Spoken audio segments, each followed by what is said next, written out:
Pawan Kalyan sir party పెట్టి 4 ఏళ్లు.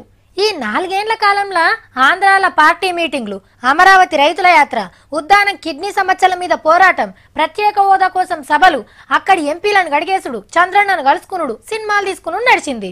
2-3 మాటల బయట దేశాలకు అవార్డు తీసుకొని స్పీచ్లు కూడా ఇచ్చిండు. అంతేగాని తెలంగాణలో ఎన్నడూ తిరగలేదు. అయితే ఇయాల మన కొండగట్ట అంజనను దర్శనం చేసుకున్నాడు అజ్ఞాతవాసి. ఇంట్లోకించి వెళ్ళిన కాంచెల్లి షురువు చేద్దాం సార్ యాత్ర ఎట్లా నడిచిందో. అర్రే ఎంత ముద్దుగా బొట్టు పెట్టి ఆరతిస్తుంది. మన కట్టు బొట్టు పద్ధతులు జల్దిగానే తెలుసుకుంది. పవనాన్ని ఇంటామే రష్యా దేశంలో పుట్టిన తెలుగింటి కోడలమ్మ అనిపించుకుంది. ఓగలికోగలు మిఠాయిలు తినిపించుకొని కొబ్బరికాయతోని దిష్టి తీసింది.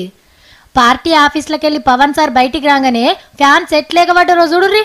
అందరికి నమస్తే చెప్పి కారెక్కి చక్కగా కరీంనగర్ జిల్లా కొండగట్టు అంజన్న తనికోయిండు. అజ్ఞాతవాసిని చూసిన ఆనందంలా ఆగమైండ్రు అభిమానులు. కాలు వెట్ట సందు లేకుండా అయింది గుడి చుట్టుముట్టు. కష్టపడి అయ్యవార్లు ఎదుర్కొని అంజన్న దర్శనం చేపించిర్రు.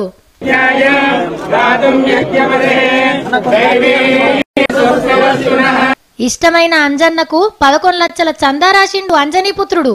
గుళ్ళకెళ్ళిట్లా బయటకొచ్చిండో లేదో మనోళ్ళు మళ్ళా సురువు చేసిర్రు.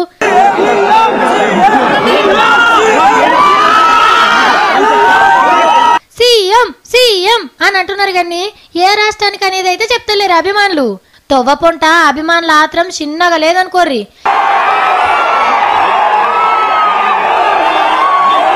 ఇక ఆడికెళ్ళి చక్కగా కరీంనగర్ పోయి గీ ముచ్చట్లు మాట్లాడిండు. తెలంగాణ మీద నాకున్న మమకారం, తెలంగాణ మీద నాకున్న ఇష్టం, ఇవన్నీ నన్ను చాలా జాగ్రత్తగా బాధ్యతగా ఉంచుతాయి. ఎంత బలం ఉందో మాకు అన్ని స్థానాల్లో ఖచ్చితంగా తెలంగాణలోనూ ఆంధ్రాలోనూ పోటీ చేస్తాం. మరి సినిమాల సంగతి ఏంది సారు? సినిమాలో ప్రస్తుతం నాకు కంప్లీట్ గా దాని మీద దృష్టి లేదు, అయిపోయింది. అన్నయ్య నీ పార్టీకి సపోర్ట్ చేస్తున్నాడా అని అడిగితే ప్రత్యేకించి నా పొలిటికల్ ప్రాసెస్ లో చిరంజీవి గారికి అసలు సంబంధం లేదు. ఎందుకంటే నేను తీసుకున్నాను మేము ఇది నేను ఎవరు మద్దతు ఇస్తే అట్లా ఆలోచించలేదు, ఎవరు మద్దతు అడగను బేసిక్గా.